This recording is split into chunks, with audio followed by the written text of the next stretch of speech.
Hi అండి అందరికీ good morning. అందరికీ హ్యాపీ సండే అండి. సో ఇవాళ అయితే మా ఊరంటే చైర్మన్ వచ్చిందండి. ఈ రోజులో చైర్మన్ అయితే అదే ఎరకాల వస్తే చైర్మన్ పులస అనేది పడుతుంది అంటారు కదండి. సో మా ఊరంటే అయితే వస్తే మేము మార్నింగ్ అయితే తీసుకుని మా బాబుకి ఇంకా 3 రైలు ఉంటాయి అయితే తీసుకున్నామండి. సో దాన్ని మేమైతే ప్రిపేర్ చేసిన దీన్ని ప్రిపేర్ చేసి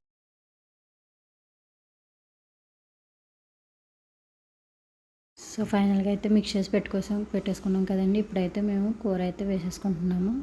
సండే స్పెషల్ కర్రీ సేర్మేన్. గోదావరిలో ఎంత ఫేమస్ అయినా సేర్మేన్ అండి. ఈ తర్వాత పులుసులు అయితే వస్తాయండి. ఇప్పుడే పడవ వస్తాయి. ఒకవేళ అది కుదిరితే మేమైతే కొంటే కనుక మేము కంపల్సరీగా అయితే పెడతామండి వీడియో పులుసు కర్రీ ఎలా చేయాలనేది.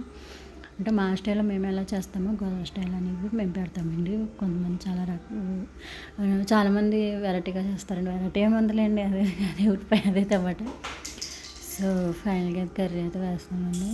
చాలా బాగా వేయించుకోవాలండి ఎప్పుడైనా సరే. కూర అనేది ఉల్లిపాయ అనేది బాగా మగ్గినప్పుడే కర్రీకి టేస్ట్ అనేది వస్తుందండి. అది వెజ్ అయినా సరే నాన్ వెజ్ అయినా సరే. సో ఈ విధంగా అయితే పేస్ట్ అయితే వేసుకుని అయితే వేయించేసుకోవాలి.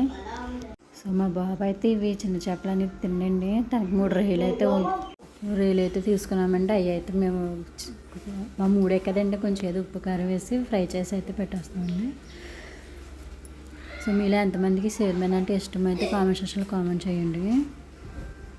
నా ఛానల్ అయితే ఫస్ట్ టైం చూసిన ప్లీజ్ అండి సబ్స్క్రైబ్ చేసుకోండి, కామెంట్ చేయండి, లైక్ చేయండి. లైక్స్ అయితే ఎవరో చేయడం ప్లీజ్ అండి లైక్ చేయండి, షేర్ చేయండి. సో మేమైతే కూర ప్రిపేర్ అయితే చేసేసుకుంటున్నాము. వాళ్ళు సండే స్పెషల్ మీద ఏం కర్రీ చేసుకుంటున్నారో కర్రీలో కామెంట్ చేసేయండి.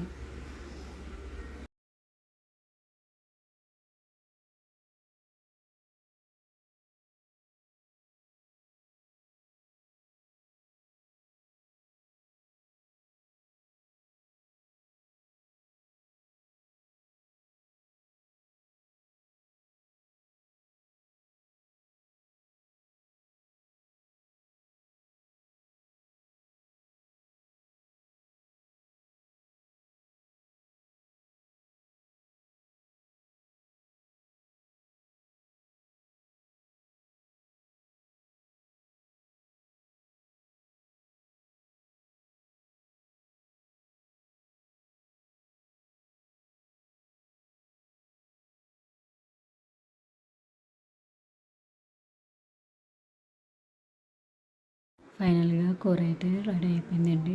నేను మా బాబుకి కూడా 3 రొయ్యలు నేను చెప్పాను కానీ ఆ కర్రీ కూడా ప్రిపేర్ చేసాము. 3 రొయ్యలు మీరు నవ్వుకుంటారేమో. నా వీడియోని ఇంతవరకు చూసినందుకు చాలా థ్యాంక్స్ అండి. ప్లీజ్ అండి నా ఛానల్ ఫస్ట్ టైం చూస్తున్నా ప్లీజ్ అండి సబ్స్క్రైబ్ చేసుకోండి, లైక్ చేయండి, షేర్ చేయండి, కామెంట్ అయితే చేసేయండి. థ్యాంక్ యూ సో మచ్ అండి.